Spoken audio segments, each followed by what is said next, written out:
Trail southbound.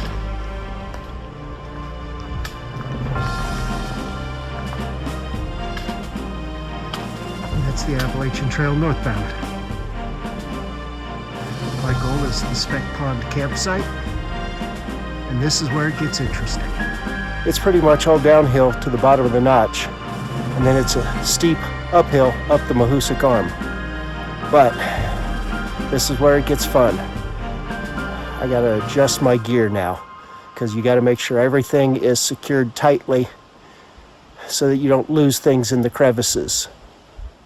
And so it begins.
I'm guessing that arrow means I'm supposed to go that way. I see some other arrows.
Pammy.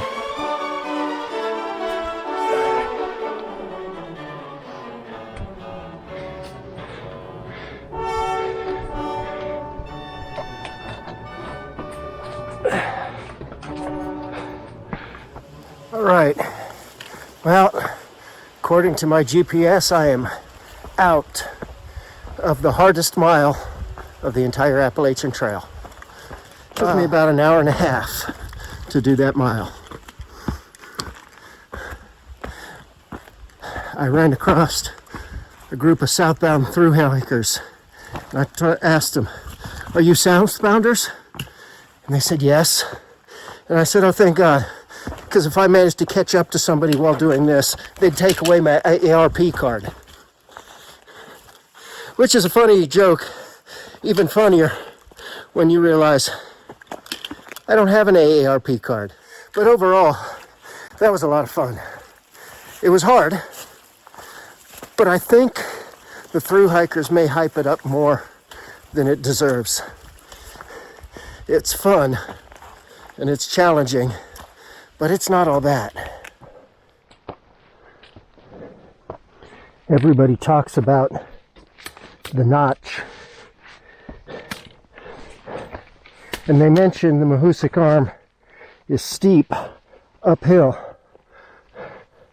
but I'll be honest, there are sections where it's every bit as tricky as the Notch itself.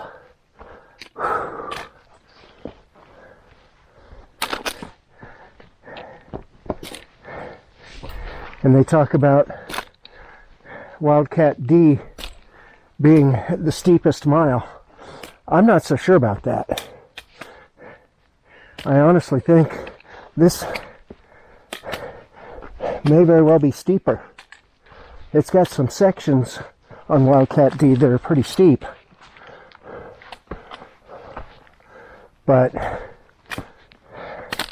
this one is just constant, brutal uphill.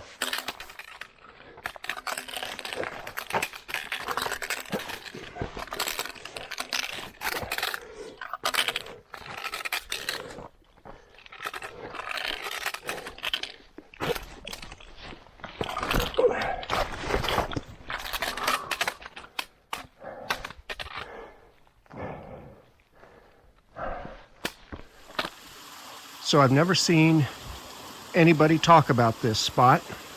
It's about a quarter of a mile up the Mahoosuc Arm. I still got about a mile to go, but this is a wonderful little spot that you can sit, take a break. Lots of rocks that you can sit on. Place your pack. If you want, you could take your shoes off and soak your feet. The water's good and cold, very clear. Maybe a little brownish, but not bad. I'm sure it filters out quite nicely. And this would be a great spot to know is coming up if you want to stop and take a lunch break or something before you finish tackling the arm. Look at this beautiful little brook. And nobody's ever talked about it that I've seen.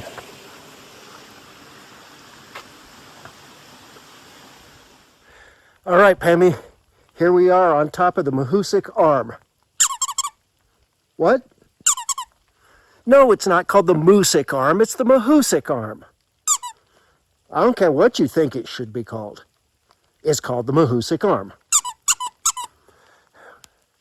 Yeah, there's no views. Not today and probably not ever. But that was quite the trip up the Mahoosuc Notch, wasn't it? What's that? Scraped off one of your antlers? Well, it got better. Still, that was quite the challenge. I have to say, though, I think that the Notch was not as hard as the Arm. Climbing up was harder. I just thought the Notch itself was fun. There were places where it was a little challenging. You had to take off your pack and crawl through the caves, but I just thought it was fun. Well, got about a mile to go to our campsite. And hopefully it will stop raining. Yes, I know you don't like the rain. You're a moose. You're used to being out in the weather.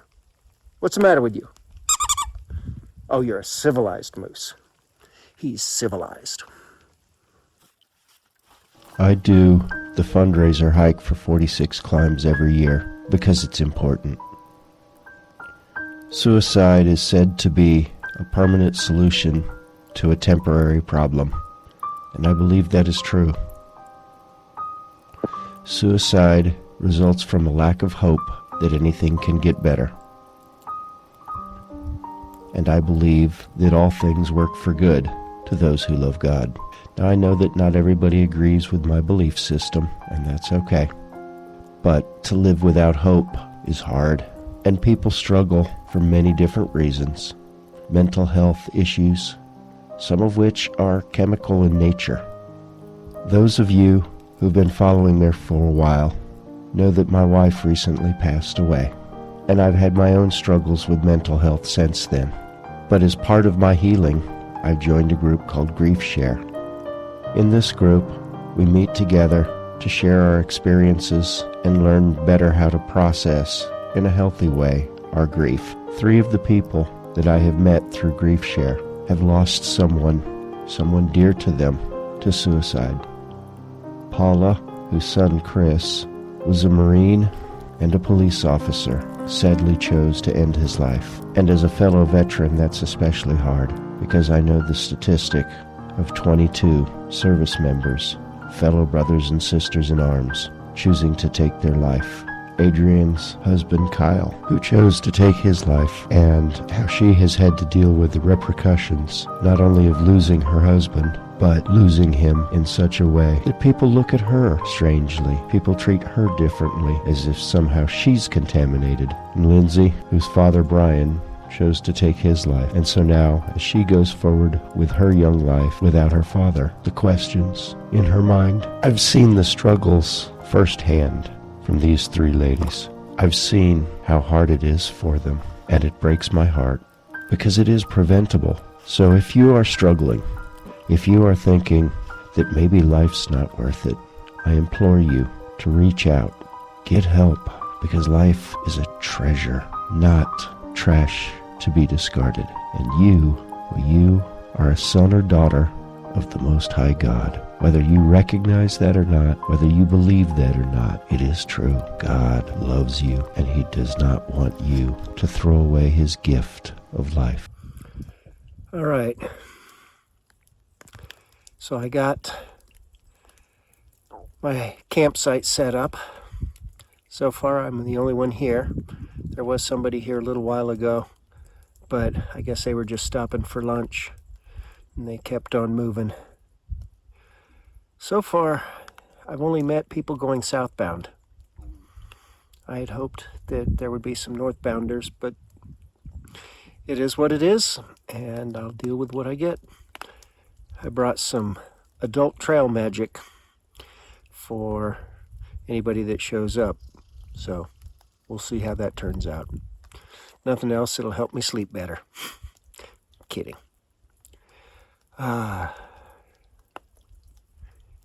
Quiet and peaceful. This is nice. This is really nice. I think I may go take a nap. Or at least read for a little while.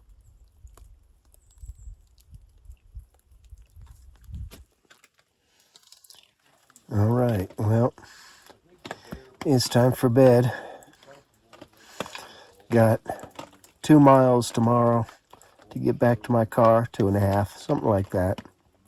And then I met a couple of through hikers. They actually are going to go ahead and hike out with me, and then I'm going to take them to her car so that they can go from there, which is kind of cool. I'm glad I get to do a little trail angeling. So, well, Pammy, good night, my friend. Good night, all. Well, they say that only weathermen and economic forecasters can be wrong half the time and still keep their job. It was supposed to stop raining about 4 hours ago. As I'm sure you can hear, it is raining. Now it's early, but I've torn down all of my camp except the tarp that I'm sitting under. But I'm gonna have to tear down the tarp soon so that I can go get breakfast started. Not looking forward to this, but it is what it is. Okay, well, we are almost back to the car at this point. Couldn't see much this morning, so I didn't get a whole lot of video, but picked up a couple of stragglers in the form of H-Bomb and Walmart back there, and I'm gonna give them a ride. They're kind of doing a little section. Walmart's actually doing the AT, but he kind of skipped ahead to hike with his friend, which is pretty cool. Anyway, want to thank you all for coming along. And just a reminder, you know, the 46 Climbs is a really good charity, and they do really good work. So if the Lord has moved your heart to donate, see the link in the description below to my 46 Climbs fundraiser page. Y'all have a blessed day. Azimuth out.